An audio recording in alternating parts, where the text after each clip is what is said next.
we have presentations of people from different places, also from abroad. These presentations are mostly helping us to learn a little bit in this small town Poznan.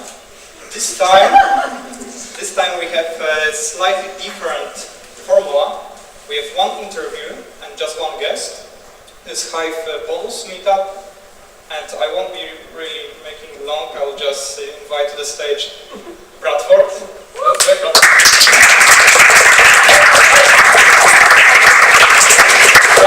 have just a very short intro of his life, of his design of your life in working in the pub before, and then we go to interview, and that's all. Let's welcome him once again. Thank you. Do I need this? Can you hear me, or do I need this? It's better with this? Okay. Oh, the recording, I forgot. Hi, I'm Bradford Shellhammer. Welcome to my show. I'm going to be taking audience questions later. Why we're doing a different format here today is because I don't really do well just talking in front of a group with a microphone, because I lose track of my thoughts all the time, and I'll just start talking about like your dress, and then I'll forget what we're saying, and nothing will get done, and no one will learn a goddamn thing. Can I cuss? Is that okay? Okay, good. Fuck. I'm just kidding. Like I'm making you nervous. So we're doing an interview because it keeps me focused, because I'm one of those crazy creatives. My life story, I grew up in a little city, not too different than Poznan, called Baltimore, which is on the eastern coast of the United States of America. I always had a love of music, art, design, fashion as a child. I was obsessed with a guy named Don Johnson. Raise your hand if you actually know who Don Johnson is. Also, Miami Vice. I wanted to be him when I was a kid, and I wore Ray-Ban sunglasses and a white jacket for about 4 years of my life. I didn't study design though, because where I came from, design wasn't celebrated. It actually wasn't even an option. I came from a very poor working class town, it's something I loved and knew I loved, but I never had the opportunity to pursue it. So I went to a traditional 4-year college, got a boring college degree, went and worked for some awful companies like Viacom and Clear Channel. And then I ended up working for a design college in San Francisco, and I realized, oh shit, I should be doing this, and instead of working with all these kids that were following their dreams. So I, at the age of 30, went to grad school at Parsons in New York City and studied fashion design, thinking I was going to open a little shop in the West Village of Manhattan and sell found objects and furniture and things that I loved, and also have like a sewing machine and just make some clothing on the side. Very idealistic, really easy to do in New York City, renting a store. I went to fashion college and I realized, oh, I hate sewing, and I hate sketching, but I fell in love with graphic design, I fell in love with interior design, I fell in love with industrial design while I was there. And finished my degree and started working in the furniture industry after that, which led to me just discovering people like Arif Saarinen and Charles and Ray Eames, and all the greats of the mid-century modernist movement, the Bauhaus, and I didn't know what to do with it. And until a friend came along and said, "Hey, I want to make a company based on the way that you view the world and the way that you collect things and the way that you bring people together," and that's how Fab was born. Fab was a company that was really focused on just my outlook on life, and it was one of demystifying design and making it more accessible, telling people that it is an option for you to consume, to live with, to study, to understand, and it's not something that's elitist, and it's not something that should be put behind a glass box and locked up, and only privileged people should have access to it. And that's what it was born. And I'm lucky enough to be standing here today, halfway around the world. I'm a guest here of Grażyna Kulczyk. Did I say it right? Yes. Okay, good. Very hard word for me. I want to say Grażyna all the time. I don't know why. Grażyna Kulczyk. Because I'm going to be working with her and her team this fall in October for the 8th annual art and fashion forum, which is really freaking cool. I mean, the fact that, you know, students are invited to come to this amazing space, by the way. This is the coolest place in the world. Like, whatever it's called, shopping center, a mall, a cultural center, whatever. There's not many physical retail places that have such a great presence and such. Every little detail is finished in this place. It's miraculous to be here. It's very inspiring, and the hotel is really crazy. The rooms. Y'all are invited to have a drink in it later if you want. It's big. Bathtub seats about 10. But anyway, I'm here as a guest of her. I'm helping put together this festival, forum, and because it's really near and dear to my heart. It's about celebrating design. It's about telling students that they can follow their dreams and explore something like technology or graphic design or fashion design or jewelry design. And it gives people a platform to just say, hey, I can be an entrepreneur, because if I can do it at age 35, I mean, anybody can do it. So I'm here living proof that anyone can be an entrepreneur, and thanks for having me. Did I talk too much? No. Okay, good.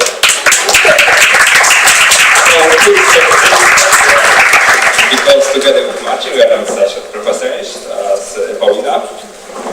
Paulina is a journalist, radio presenter, and now works in Poznań Technology and Science Park. Poznań Science and Technology Park. Yes. So, Bradford is your hands. You're right with this. Hi. Okay. You make me very nervous. No, With that headset, you look serious. I will try to keep you focused, okay? So we started to talk about 8th edition of Art and Fashion Forum. So, is it the first time that you came to Poland? And why did you came to Poland to start working with Grażyna Kutcher? I actually came here before I met Grażyna. I was here a year ago because I went on a tour of furniture factories in Poland. And the first stop after Berlin, I went from Berlin, we drove to Poznan, and then I stayed at the Blow-Up Hotel. This is the first stop. So before I even knew Mara, before I knew anything about any of this, I stayed in the hotel about a year and a half ago. And I ended up going from here I drove to Warsaw, and then I went to the most glamorous part of Poland, Słupsk. Słupsk, is that how you say it? Really, really, really glamorous place. What did you I watched furniture being made, and so, like, in my living room right now, at my coffee table, my dining table, my credenza, and my kitchen were all things that I designed here and were made in Poland for me, in Słupsk. So do you mean that people from Poland do the things that you have in your house? Yes. Wow. Well, no, Why Poland? Because there's a lack of craftsmanship in furniture manufacturing in Asia. It's, quite frankly, shit. And there are, you know, generation after generation of craftsmanship here, and in much of Central and Eastern Europe, that the price is as good and competitive with Asian factories, and the quality is so much more superior. And so a lot of, especially American, and even starting to see some of that kind of iconic Italian design brands in furniture are moving a lot of their manufacturing operations to places like Poland. Okay, but why did you decide to start working with the forum? Well, I got an email that said, hey, do you want to come work with us? And I said, sure.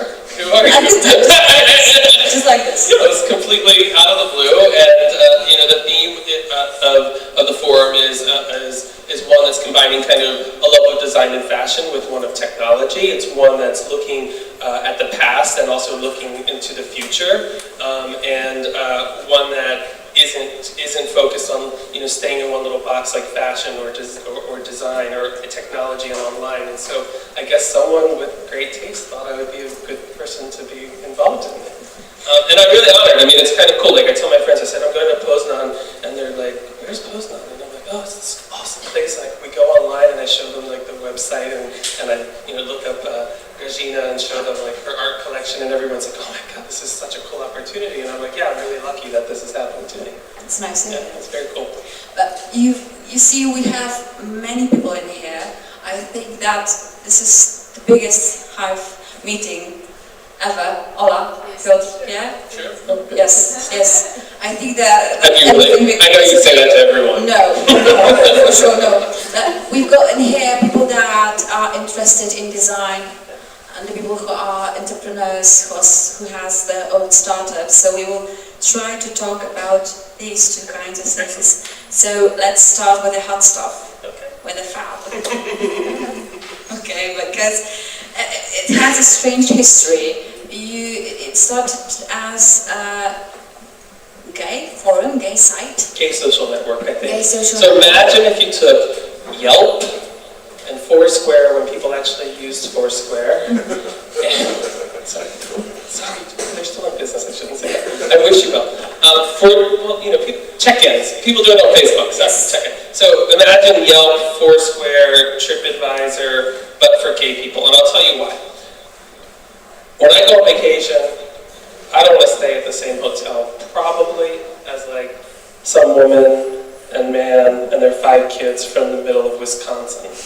And they likely probably don't want to stay where I'm staying either. So, I was working in design. I was writing for a bunch of magazines, Dwell magazine. I was writing a lot for the Sundance Channel.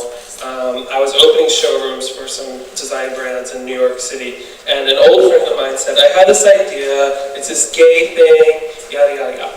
Fast forward, I actually founded another company, not Fab, that's called Queerty, which is still around, an extremely well-read gay and lesbian blog. It's probably the biggest gay and lesbian blog around, or one of them. And I founded that in 2006, and so Jason's like, oh, you have a way of just connecting with people. I'm in a design aesthetic. Will you just be the creative director of the project, kind of dictating the editorial voice as well as the visual design of the whole thing?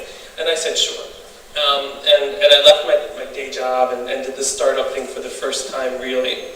And we raised $3 million, and it was really cool. I'm like, oh my god. Just like that? Yeah, just like that. It was so weird. It's like we went in and we were just like, can we have some money? And like, I said, yeah. It was So who was the investor?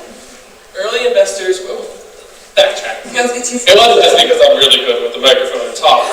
It's because Jason, my business partner, had just sold a company that he had founded for $8 million. So after nine months of its launch date, so he had done a quick win. He raised maybe $500,000, sold for $8 million. It was an easy win, and so people were willing to give him money. So it was less about me. And so we went in. Easy? What was that? Is it that easy? I think if you sell, if in less than a year you sell for $8 million, yeah, you can go raise some money the next time pretty quickly. Yeah. Okay. Yeah, so a win lets you kind of ask for more the next time. So we went in, we pitched it, some really cool people gave us money, the Washington Post, which has an investment arm. The Washington Post. Yeah, they invested in this gay social network. And First Round Capital, which is a pretty well-known early seed stage investor. And so we didn't, we failed. It was awful, But why? What happened? It wasn't for lack of trying. It was because, and this is maybe if you want to take a piece of advice home, other than that, I'll critique your outfits if you want later. One thing is there's no point in building something that the world doesn't need. And so we built this cool thing, and it looked really great, and we got 130,000 people to sign up for it, and 30,000 people really actively used it, but the world did not need it. And I'll tell you why. Gay people changed. Now, gay kids in the United States, gay kids in the United States go to the prom gay. They have lesbian prom queens. They go everywhere. Like, the gays don't go to the neighborhoods anymore. Like, we used to go to cities like San Francisco because we couldn't be gay in Cleveland. Now the kids are just gay in Cleveland, and they have straight friends. And so there's this really cool thing that's happened that, like, gay marriage, gay acceptance is something that's becoming commonplace in the United States, which made this need to have this thing to tell you where to go. And you can go anywhere to be gay now in the U.S. for the most part, except for Alabama, Louisiana, and those awful southern states. But no one goes there. Fly over the. So the world didn't need it. It was a cool product. It looked great. But if the world doesn't need it, then it's not going to be successful. It's always, I know, hard to just change completely your business model. Yes. It just started to be a kind of e-commerce store. Well, I mean, my background was commerce, so there, we had that, and then we did start selling things on Fabulous, which is what Fab used to be called. So we started to sell things, and we saw traction that people were actually buying the things we were putting up. So we finally said, oh, and now we actually have a revenue stream. Imagine that, like, oh, a startup that actually can make money. You know, it's a novel idea, right? It's like, duh. And so it was really easy for us to make the decision to do it. I was green to the whole startup scene, so I was like, can you do it? Can we just tell them? And he's like, yeah. And we had $1 million left, and most startups would like scratch someone's eyes out for $1 million. So we're like, let's just do it. And I remember I was on the beach in Brazil on vacation when we had the board call, and it was the only sunny day of the whole 10-day vacation. And I had to come off the beach, I'm sitting in the window, and I'm like, God, this is going to be painful. And we got this whole board on the phone, and it took 5 minutes. They said, oh yeah, of course, sure, do it. In 5 minutes, they agreed to change the business model completely. Because here's what they said, and this is, when you're courting investors, this is what you want. These are the kind of people you want. You want people who invest in you, not in your ideas. Your ideas are going to have to change. If you're so married to an idea and unwilling to change, you're not going to be successful either. So it's about the people and the team and their energy and their ability to actually adapt and change, I think, is very important. And so these guys, they invest in guys and girls, excuse me, they invest in tons of companies, and if someone says we want to be gay, we want to be design, they don't care. They just want a win. Okay, but you just said that you just get first 1 million users really easily. How did you do it? What does it mean, easy? There's some things I'm going to talk about at Fab, and there's some things I'm not going to talk about tonight, so I'm just letting you know that. This is something I can talk about, and will talk about. We spent a lot of money. We advertised a lot, but we also hit a nerve. So we turned off the old site, put up a splash page with my apartment, and just said, sign up here. And then sent it out to everyone we knew. And it was just good old-fashioned networking at first. So we got really lucky that the creative director of Twitter, who had 500,000 followers, was like, oh, finally, a site I'm going to like shopping. And he tweeted out the link. And then some celebrity stylist did it, and all these bloggers that were really influential. And I'd always turn my nose up at the idea of like tastemakers or trendsetters. I'm like, you don't need those people. If you have a great idea, no, you actually need those people.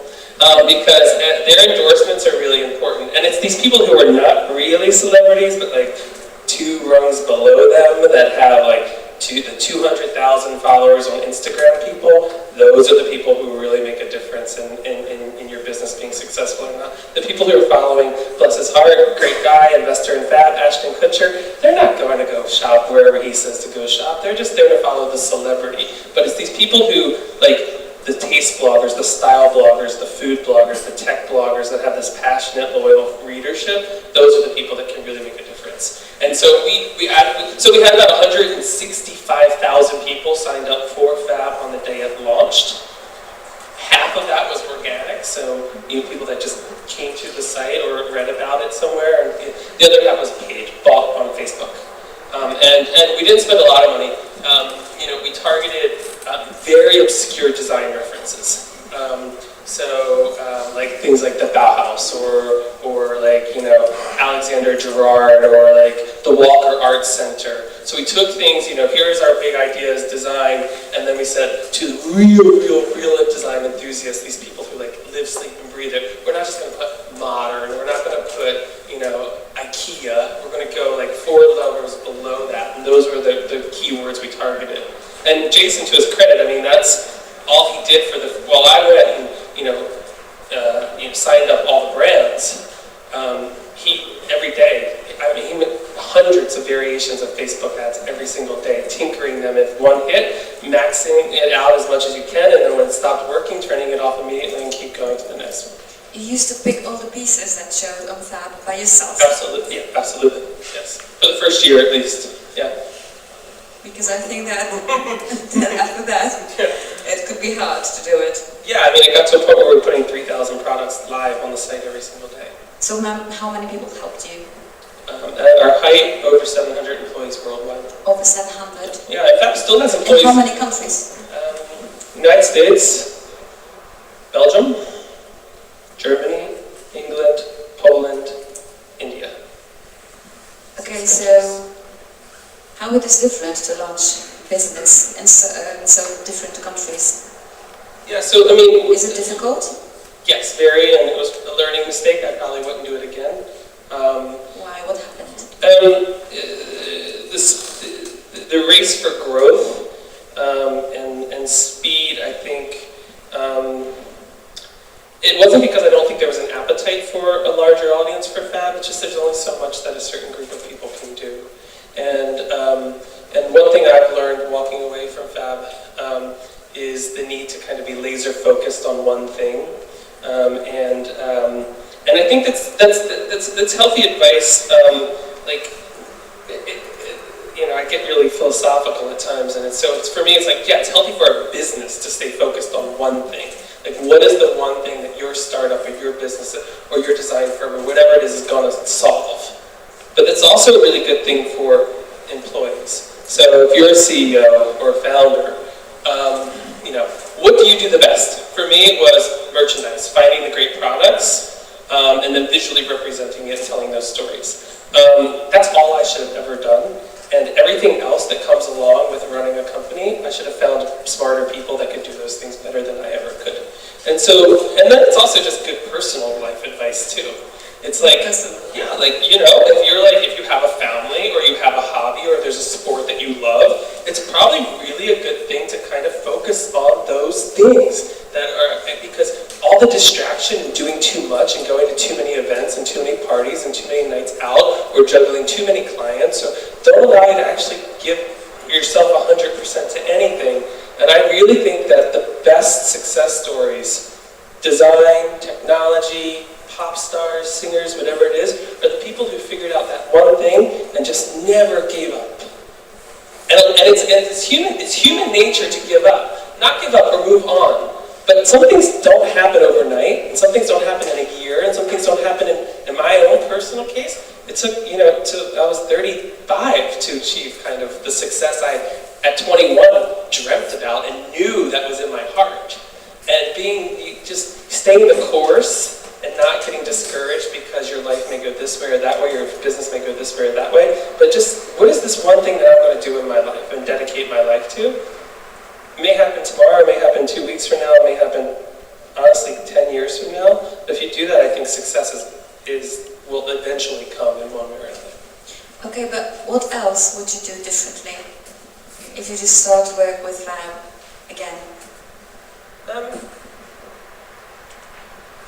Not grow so big. And that's all I'm going to say. I think, you know, I'm not going to talk about the details, but I think that, well, I'm asking for some kind of advice to all of the people. Yeah, the advice is, the goal in starting a company, for me, personally, will always be from this moment on, one that is meaningful, sustainable, and does something good in the world. And if those three things are kind of the driving pillars, it doesn't matter if you have $10 million in sales, $100 million in sales, $1 billion in sales. That's not the motivation. The motivation should be to solve the problem, to make something meaningful in this world. And so that would be my advice, because those companies are the ones that eventually get to those sizes. Like, I look at IKEA, and I'm just like, what a cool company. And IKEA is like decades upon decades upon decades upon decades old, and it did not get to its iconic status overnight. And the technology world has kind of tricked everyone into thinking that you can create a brand overnight, and you can, but not in retail. Not in retail. I don't think so, no.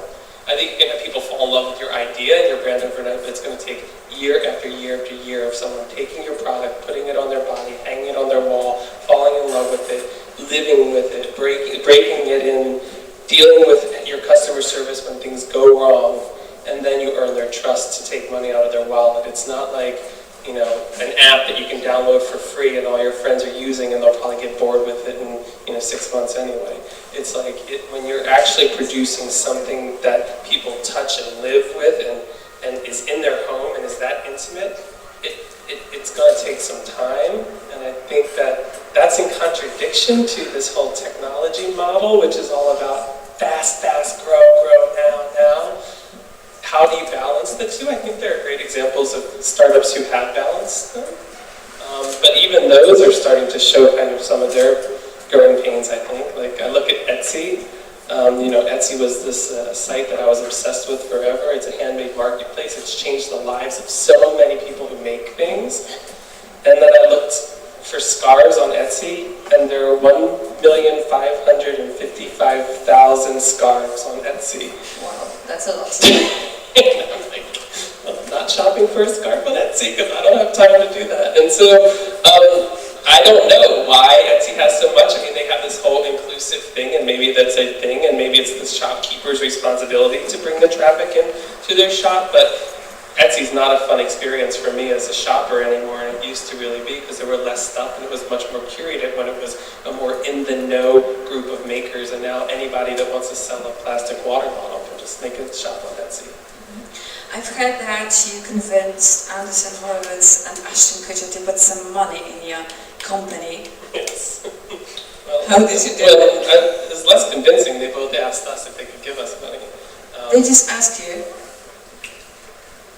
This is, a unique situation. We started Fab. We had that $1 million. We almost blew through all of it. But we launched on day one with $65,000 in sales with 130,000 people's emails. That was like, once that news got out that day, everyone came calling. Ashton, to his credit, he reached out to us prior, and maybe 3 days before we launched Fab, he's like, I'm in New York, come meet me. And we're like, okay, this is really surreal. And it looks easy again. I was actually really intimidated by him. And, not many people intimidate me, but he did. We went and met him at the Crosby Hotel. And the first thing that struck me about him is how freaking smart he is. He's really smart. And he loves design. And he showed me the chairs at the time he was with Demi Moore. He showed me their house in Idaho. And he's like, do you like these chairs? And I'm like, yeah, I have those chairs. And he's like, oh, yeah, okay, cool. And then like 2 days later, he called up and said, oh, I want to invest. Wow. And he invested our launch day. He actually invested the launch day. And it was really funny. So we used Chartbeat at the time to monitor our traffic. I don't know, do you guys know what Chartbeat is? Yeah, okay, good. And we had we just launched, New York Times wrote about us, people, email went out. I think we had 3,000 people on the site, and we were like, yes, this is awesome. People were putting stuff in their cart. And then Ashton Kutcher tweeted about it, and it went to 17,000 people were on the site. And we were like, shut up. I don't know how many of those people bought or anything. I mean, there's some power there. But he's a really smart guy, and his investment partner is a really awesome guy, Guy Usiri. So they invest together, and Guy Usiri is Madonna and U2's manager. And so he's not as famous, but as connected. And that guy is, they're pretty cool guys. Andreessen Horowitz was more, at that point it was kind of a bidding game. All the big VC firms wanted to give us money. We were really smart. Before we launched, we went and pitched all of them and said, we're not taking any money yet, just wait till we show what the sales are going to be on day one. We were really confident about the quality of the product and the quality of the list of people that had signed up, that we were going to have a bang. And so we just kind of, which was a gamble. I mean, it could have been like, we had $5,000 in sales, things would have been a lot different. But we were very lucky. But we were lucky because it was not about us. It was all about, we had really awesome stuff. Okay, at but first. Such things happened, really nice things. But you left Fab. Yes. Why? Can you just ask the question? Yeah. My time was up. I think. But it's hard for an entrepreneur just to leave. Oh, I went through severe depression that I didn't even realize I was going through at the time. I went to Hawaii and I sat on the beach and I was crying. And I'm like, why am I crying? I'm such a drama queen. And it was because for me it was not just a business. It was my life. It was like the whole thing was how I view the world articulated visually and written in the written word. But there was a moment of clarity when I said, I'm not defined by that or any one thing in this world, and that And the things that are most important is not covers of magazines or the possibility of millions and millions and millions of dollars or traveling the world. The one thing that's closest and most meaningful to me is just the connections with people. And walking away from the company or not, I still have those. And the day-to-day was just not something that I wanted to do anymore. And the company and my co-founder he wanted to take it in a different direction, or it was just time for me to go. You know, my whole thing was all about kind of finding these small designers and this flash sale model, which was working with really small independent designers who could not fulfill massive, large-scale orders. And the business was shifting to be a much more sophisticated and somewhat more traditional e-commerce company. And I could have had a role in that if I wanted to. But I just decided, 4 years in, running nonstop, flying 300,000 miles last year, I needed a break. And so, including a trip to Poland. Okay. And I needed a break. And so, because again, I realized that there's other things I wanted to do in this world. And there are other things I will do. For example, coming to Poland and curating the 8th Art and Fashion Forum. And I would not have the opportunities to do something like that in the grind of a startup. I got to this point where I was well known enough in my industry, in the design industry, to take on other opportunities. If I want to go develop a television show in Los Angeles, I have that opportunity to do that. If I want to write a book, I have that opportunity to do that. If I want to come to Poland and work with you young emerging design kids, I can do that. And that freedom you don't have when you're running a startup. You are a slave to it in a sense. That could be a good or a bad thing, depending on how you're using that word. But no, but I bet you didn't feel like a slave working for your own startup. At times, yes, of course. I think anyone that's founded a company feels like they're tied to their desk and tied to their. I just wanted to ask some question to the audience. Do young entrepreneurs, startups, do you feel like slaves? Working, just developing your own companies? How do you feel? Sometimes? Is it passion? Yeah?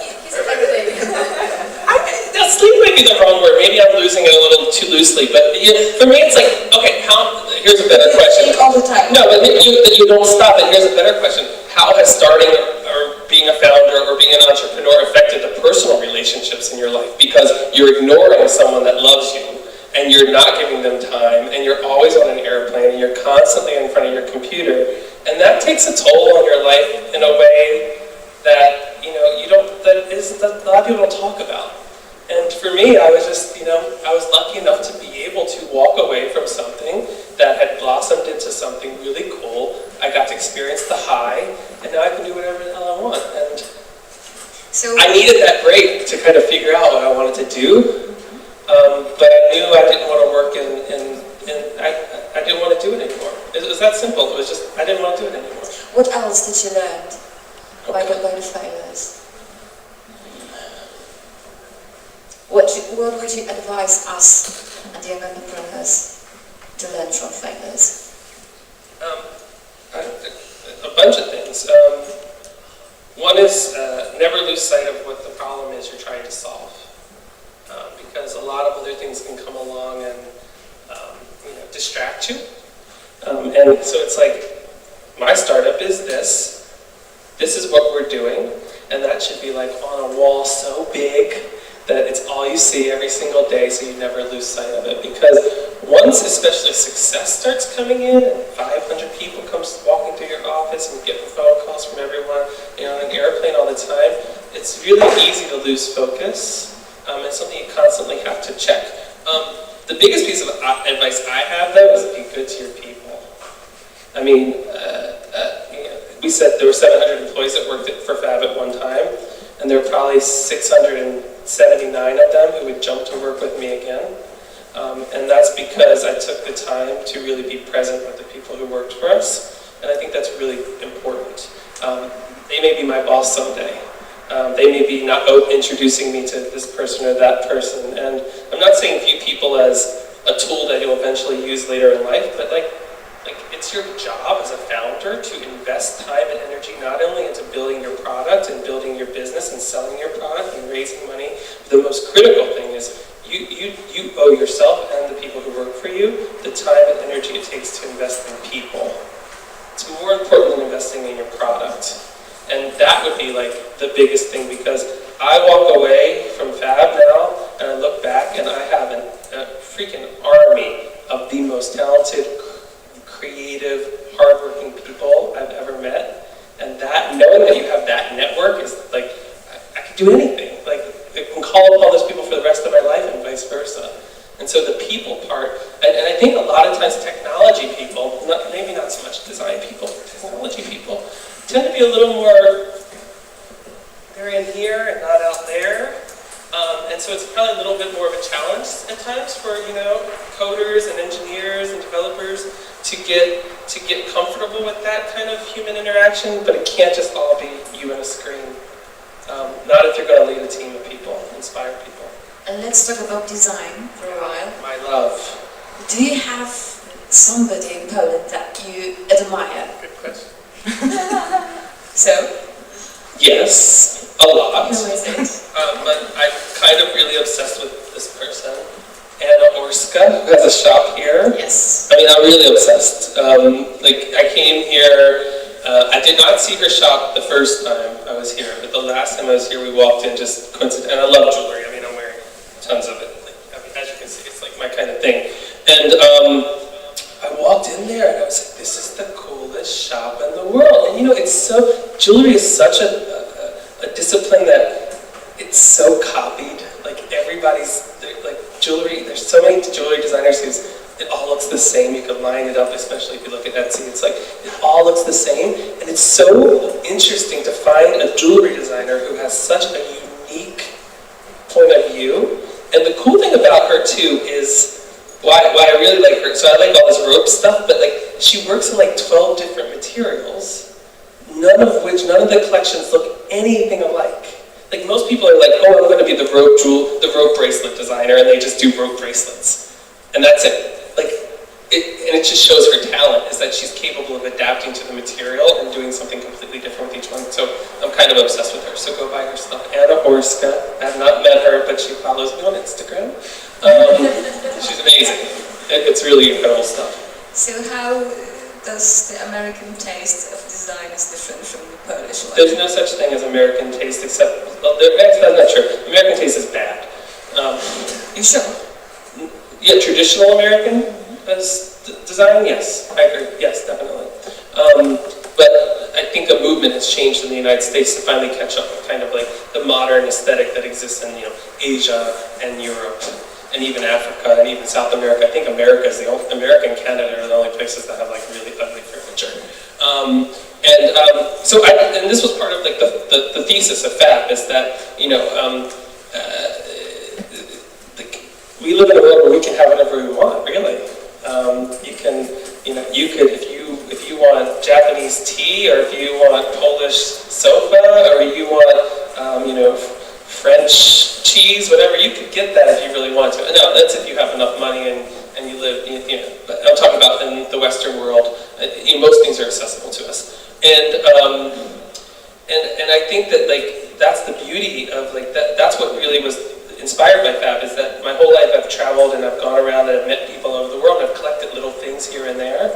Like, I collect toys, I collect necklaces, I now collect compasses, I collect candlesticks, and I usually buy something wherever I go and bring it back home. And so my home is like, it's not all at one store. It's like, that blanket's from my first trip to India, you know, that lamp was, you know, was when I went to Denmark for the first time. My grandmother gave me that chair. What would you take to home with you instead of bracelets? Well, I'm taking the bracelets home. I was just saying this today. We were having lunch. I was like, I need to take some Polish things home.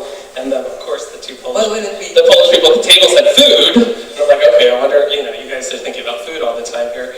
So we started talking about, like, what is the Polish food to take? And I said, no, I don't know if I can, like, smuggle back, like, meat or whatever it is. So maybe I should ask the audience, like, what is like a cool, traditional, authentic, little, fabulous little design tchotchke like thing that is Poland? What do you think what he should take with him to the USA, to Poland?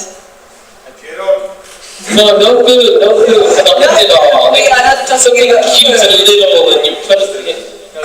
You're right, sausage is the right answer, but you can't get it through customs. I've tried, believe me, I've tried.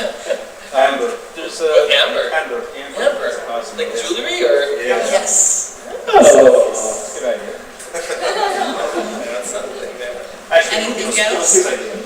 But like, you know, design is universal. It's not like, okay, everyone loves the same, like, the great thing is, everyone kind of, if they're exposed to the same stuff, you know, a certain group of people, taste is not about where you're born. Taste is about kind of the music you listen to, the way you were raised, the food you grew up eating. It informs kind of your view on life. And so it's like, you know, modern is my aesthetic, colorful is my aesthetic.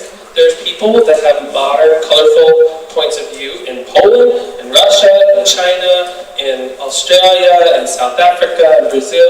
And it's just like, those are the people I want to talk to. They're cooler than most people, I would say, but they don't exist in one country. They But exist what is the everywhere. best place in the whole world?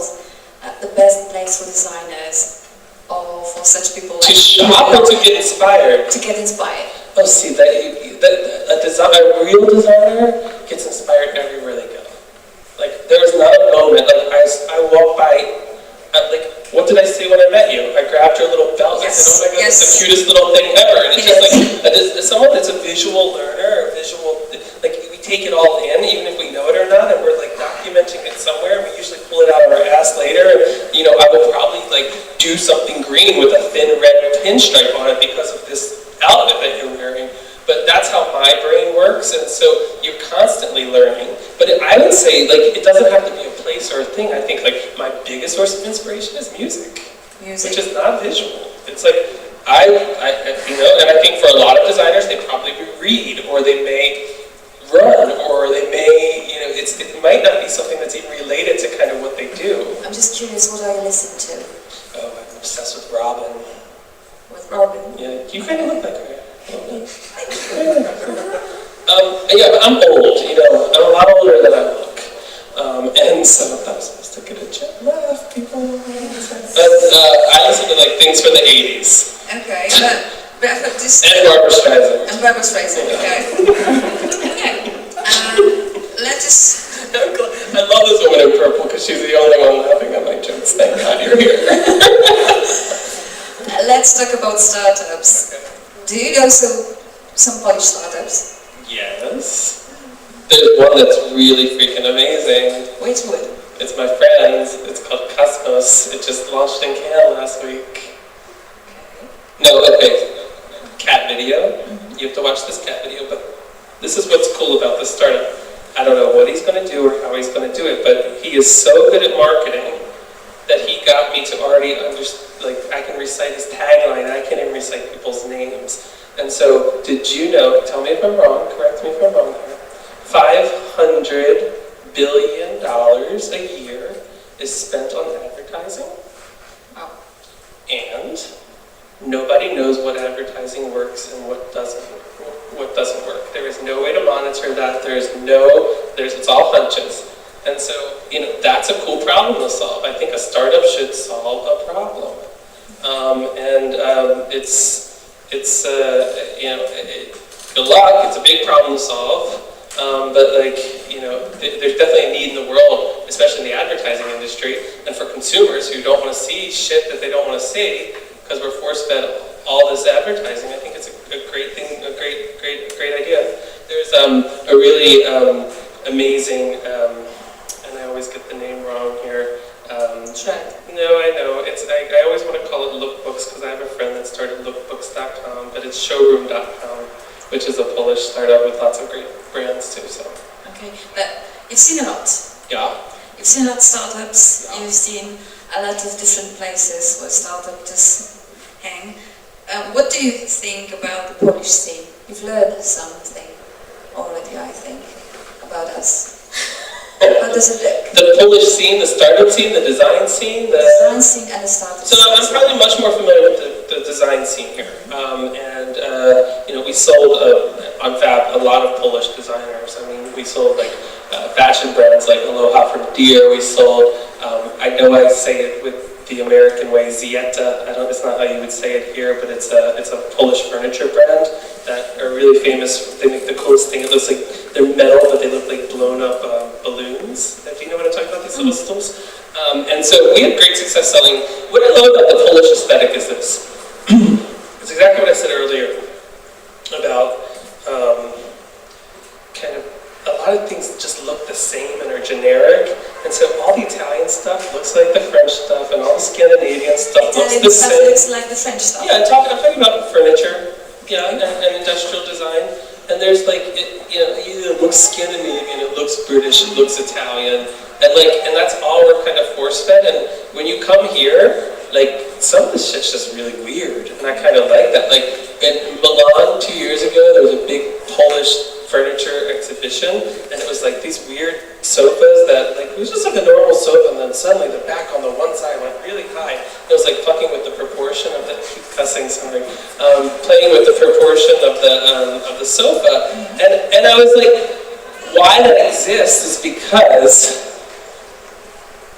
you're not in these other places, and you aren't being force-fed the same visual references that maybe someone else is, and that it allows, like Anna Orska, someone to kind of develop their own design language without comparing it to who's kind of it right now. So we've got a kind of uniqueness. Very much so. Yeah. Okay. Yeah, I think that, and I'm sure it has a lot to do with just like the history of the culture, and there is this sense of optimism I see in color and quirk, and which is kind of all my stuff in Poland, not only in the people, but in just like the products that come out of it. There's a sense of humor there, which is a nice breath of fresh air when so much design is so important or self-important. It's good to see that. I think that in a minute we'll have time for the audience, for the questions, but I've got two things. Two more, okay. I've got two things for you. So, first, who are you looking for at Art and Fashion Forum? Because you're starting to recruit young people. We are looking for the most talented designers and design students and people who love fashion and art and design in Poland and outside of Poland. Right? And outside of Poland, yes? Yeah. Okay. Yeah, so we'll take some Germans. Not too many, but we'll take some. Okay. It's pretty cool. Like, the disciplines are pretty, like, it's everything from, I just love that, like fashion writing is included. So, like, that's not a traditional design discipline. But it's like, it's a very important part of kind of the industry. How do you write about design, and whether it's for a magazine or editorially to sell the product online. So it's pretty cool. It's 7 different disciplines, correct? Yeah, 7 different disciplines, and so we invite all the young designers. Yes. To Art and Fashion. Yeah, and so what they have to do is, so the concept was this, we were sitting around kind of discussing the concept, and for me, personally, I'm like, I live in 2 worlds. One is this old guy who, like, dreamed of, like, this world, like, that he didn't live in, and whether that was Andy Warhol's New York City, or whether that was, like, the Renaissance, or wherever it was, I've always imagined going back in time, and, like, much of the things in my own design or my own home are inspired from pieces of history in the past, while also, like, what's next. And I think that all good designers pay tribute to what was before, and also push the needle just a little bit further. So if it's too much one way or the other, you're just like, you're kind of reductive, or you're too futuristic, and both of those are kind of lame things to be, I think. So it's like the best designers are the ones that kind of marry both of these worlds. And so the theme is old school and new school. And so the project, in addition to a portfolio that the students have to submit, is to create a project with little to no direction as to what it is, kind of that represents this new school of thinking. Okay, last question from me. Yep. What's next for Bradford? That's a good question. Well, I'm doing a bunch of things now. So, I am currently the Chief Design Officer of a big American retailer called backcountry.com, which does $500 million in sales a year. It's profitable, and it's an online-only business that a lot of people haven't heard about. And it sells, this is why I'm kind of obsessed with tents and climbing and skiing all of a sudden, because it's like the place in the United States to buy that stuff online. It's a 16-year-old business started by two guys who were skiers. I mean, it's a really cool entrepreneurial story. It took 16 years to get to $500 million in sales. It's an awesome company, awesome people. We're doing a complete kind of brand reboot and visual reboot of the brand. But I'm going to start another company, and so I've just gotten serious about it this month. And I can't tell you what it is, and I can't say what it's named, but it's going to solve a problem, and it's going to be something that's needed in this world. And I actually have... We will hear about it. You'll hear about it. You'll hear about it sooner than later, definitely. Okay. But I should plug myself here. I need a technology co-founder, and so someone wants to come work for me, or with me, I should say, and found this company. There's 3 other people that are going to be co-founders of this company, and it's going to be pretty cool and pretty big. So let me know. Come up and give me your card if you're interested. That's interesting. Yeah, talking to me about it. Yeah. Okay. So now is the time. Questions. Who wants to start? Good. Should I come to you? I think that we need some microphone and help. Hi, I'm Anna. I'm from Complex, that's my startup. I would like to ask you if you are still dreaming about interior design, or you want to really focus on the fashion startups? I'm less interested in fashion, if I'm being honest. It's fashion for me is something that's really personal. And so it's like, I think it's like my most basic form of expression is what I wear. It's just not an industry that I particularly love. I love a lot of things about fashion, and I love a lot of things about the people in fashion, but there's a lot of things that go on in fashion, especially I think the body image it sells for women that I have just like objections to, philosophically. And I think furniture designers and industrial designers and graphic designers just tend to be a lot cooler people than fashion designers. So there's a lot of attitude and a lot of, there's these stereotypes that exist in the fashion industry for a reason. But it's not like I hate one and love the other, but my real love is probably in art, honestly. Like graphic design is, if I had to choose like one discipline that I think is the greatest, it's kind of print design and poster design and graphic arts. But I love it all. I mean, I have 300 pairs of shoes. I mean, I have an addiction to shopping. Okay, who's next? Hi, my name is Julia, and I'm an industrial design student from School of Home. I'm going there tomorrow. Hey! I might see you. I'm getting a tour. I'm really excited. Okay, well, I want to ask you one question, maybe a little bit personal, but I think I'm a Gemini and I'm married. Ask anything you want. Your work is so inspiring, and it could be my dream, maybe. So I'm interested in what is your dream? Oh. Yeah. That's a tricky question. No, it's actually a really easy question. My dream is to be happy and to find as many ways to do that with as many people as possible. And, I found an industry and a group of people and, a group of friends that allow me to do that every day. But I think that my number one goal in this life is not to be rich, it's not to build a big business, it's not to be successful, it's not to retire, it's to be happy. And I think everything else is secondary to that. Thank you. Next question, please.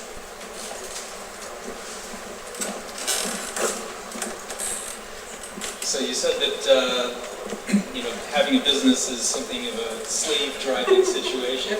How much do you think, if you had been able to just pursue what you thought you were best at in your business, would have eliminated all the slavery of the business?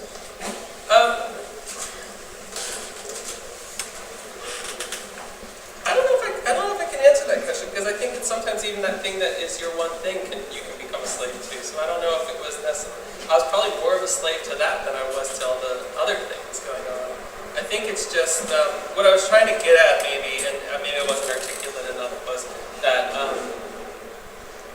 I think, especially in the early stages of a startup, and definitely during that initial success where things it's make or break, the work-life balance is very important to maintain, honor, understand, be aware of, because it will sneak up on you 6 months, 8 months, a year later, and smack you in the face that you weren't aware of it before. And that doesn't mean you should go home at 5, or come to something at 6 to hear some guy from America talk. You should be in your office working right now. But just being aware that you should have that struggle going on in your head, that it shouldn't be work all the time, and that it's actually good for you, your business, your employees, to take off, take a break, and check out every once in a while. It's unfair to them. I mean, I was doing things that were so bad at some point. It's like, because I was up at 1:30 a.m. and firing off 25 emails. And in my head at the time, I was getting through the work I needed to get through. I had, this is the time, and my inbox was like this. And what I didn't realize is just when someone who works for me wakes up at 6:30 in the morning the next morning and they were intending to go jogging, that they give up that going to run to answer this email that really could have waited for me to send at 8 a.m. the next morning. And to not being aware that that kind of behavior can actually really backfire, and that it's not only thinking about your own personal time, but also the personal time of the people who you work with and for. It's not even just your direct reports, it's even just your colleagues. And there's some really cool examples out there of businesses that do it. Like, my number 2 at Fab, one of the most talented people I've ever met, a woman named Grace. She got a dream job after leaving Fab. She's running a whole online division for Target, over $1 billion in sales. She moved to Minneapolis. She's so awesome. Target closes their office at 6:30. You cannot work in the office after 6:30. Now, they also I'm sure it wasn't like that in the early days either, but, there are examples of businesses that are successful and thriving that do honor that balance. And working at Backcountry, this company that I go every other week to Utah, they really honor that because their foundation was built on this desire to get outside and to balance that outside-inside lifestyle. Has really just reinforced it even more to me how important it is. Okay, next question. Raise your hand, please. Oh, shoot. I'm really happy that it wasn't my phone. Look. Hello. That's a disaster. Hi. That's a mess. Hello, I'm Peter. You said that you went on Etsy and didn't buy scarves because there was millions. 1,555,000. So my question is, do you think that quantity ruins quality, and is that the reason that you left that? Was that one of the reasons too? I'm not going to answer that second part. All right, But I do figured that think much. that quantity can destroy quality, because I think it doesn't place value on curation, and I think in retail, curation is king. Emotional retail, curation is king. So Amazon, you want as many things as possible because you're going there probably knowing exactly what you want. You go on Amazon and I know I want this Mophie, I know what model I want, and I want the best price and I want it tomorrow. So I go on Amazon and I type it on there. But if I'm going to buy you a scarf for your birthday, I don't have time to look through 300,000 scarves. And so where do? You go to the place that you trust, and you go to this person, or you go to Anna Orska.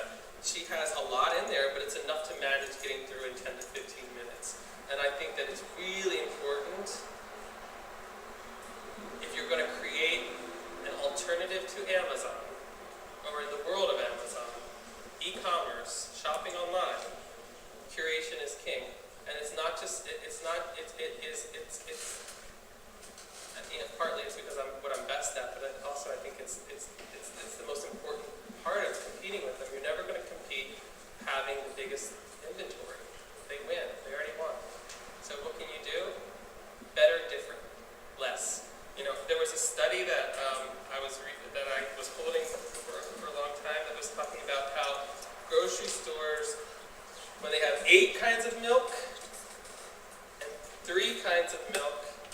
They sell more milk when there's only 3 kinds of milk on the shelf than when there's 8 kinds of milk on the shelf, because people are paralyzed by choice. And especially if someone like myself who's dedicated his entire life to meeting people who make stuff and collecting things and finding great things, when I'm paralyzed by choice, like regular people that don't do this for a living, that aren't shoppers for a living, I'm a shopper for a living, they are really paralyzed by choice. And so I would say if you're in e-commerce, less is more. And make sure Amazon doesn't sell whatever you're selling. Any other questions? Oh, okay. As neighbor. Yeah. Somebody in the back.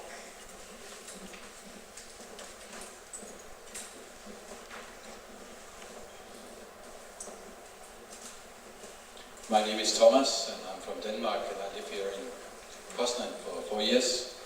And so you come from the design capital of the world. Exactly. And I have a company, actually, a couple of companies here in Poznan, around Poznan, and we do industrial design, and we develop products and produce locally, and we have our own production. And you told me that you are going to work with designers with art and fashion. And you were talking about intimidating before. My experience with Polish designers is that some of them are creative and also do a good job, but they are their own worst enemies, because they don't know anything about normal business rules. And they don't learn at school how to behave with a client, how to follow deadlines, and normal business rules. And so Polish startups are their own worst enemies. And also one more thing, here in Poland, you only look at your own market, and if you really want to be big and have success, you look to Warsaw instead of looking the other way. On the other hand, you're talking about suppliers, you are creating furniture. You can have very good suppliers in Poland, especially after sometimes when they know you and they know you are coming back and you are keeping your agreements. But I also hope that when you are going to work with Polish designers, you also want to teach them something about basic business rules, because there's a lot of talent and there's so many opportunities in Poland. That wasn't a question, but thank you. But I will say this. I hear what you're saying. It's the same everywhere.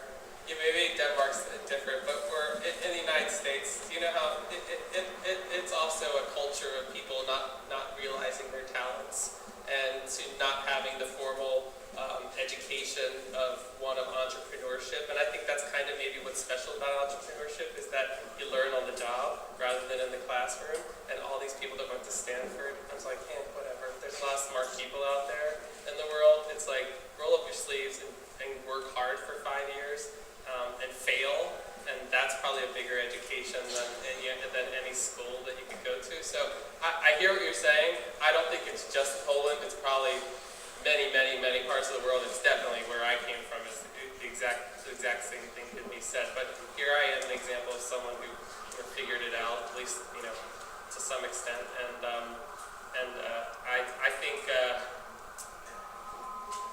I think like it's I don't know much about the startup scene in Poland or the design scene. I mean, I've been here 3 times literally, and we've sold a lot of brands. I've sold a lot of brands here, but there's definitely a vibrancy to the people and an energy here that is you can touch. And I think that's really exciting. And the fact that there's over 100 people sitting in this room wanting to expand the way they're thinking or to hear somebody else's story, I think it says that's a great thing. Okay, last 2 questions. Last two. I think that you will stay with us. Yeah, sure. Yeah, I'm telling you, I'm recruiting right now. A few minutes I'm more. recruiting. Okay. One more question is about the technology that supports interior design and fashion. I mean 3D. Do you support or I don't know, do you believe in using 3D technology to support those both industries? Yes. Yes, I do. It's a little crude right now.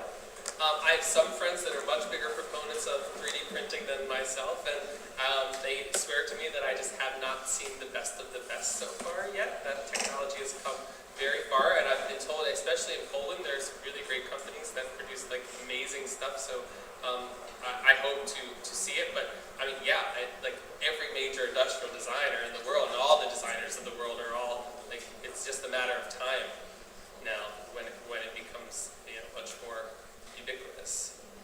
But you know, I especially in jewelry, I mean, I've seen like some amazing, high quality, beautiful things that were 3D printed. But you're just like, holy shit! I can't believe that you just scanned that and turned it into a necklace. Like, it's pretty amazing. So you know, soon they're going to scan you, and the two of you or something. I don't know.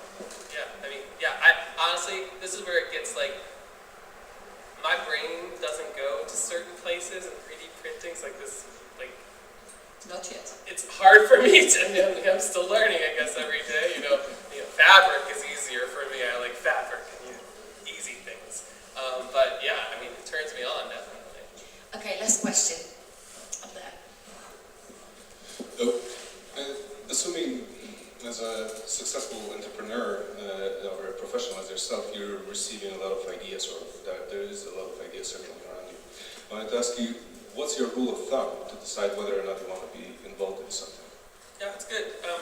I have been approached by no less than 100 founders in the last 6 months wanting to meet me to be an advisor to their business, whether in an official, joining the board, joining an advisory board, job offers, people coming to me saying found this company, or VC firms coming to me, found this company.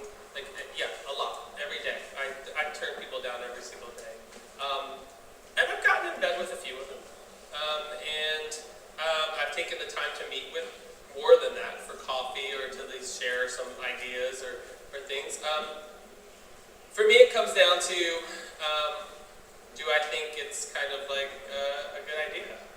It's like a lot of what I said about design and jewelry design, how you see like one necklace and then you'll suddenly see that same necklace. You see the same thing with founder stories and the things that they want to build, and a lot of people are trying to solve the same problems. And so the 10th time hearing someone wanting to do this, I just kind of get bored with it. So it's the people that really kind of stand out by saying they want to do something completely different and no one else is doing it.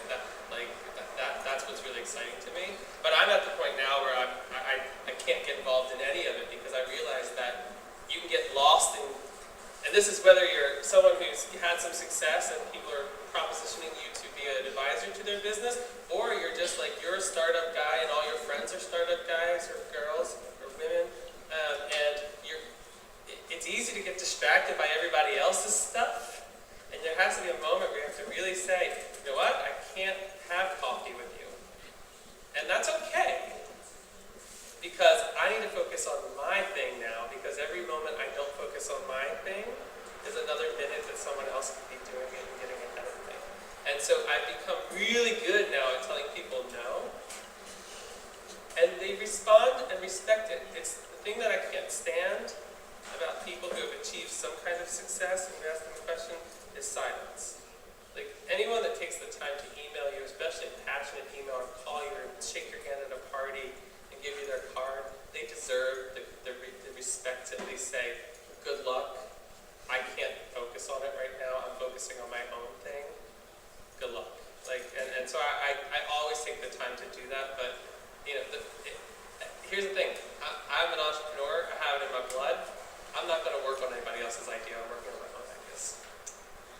Okay, I think that was the last question. Good. Bradford, Awesome. thank you for You're being welcome. with us.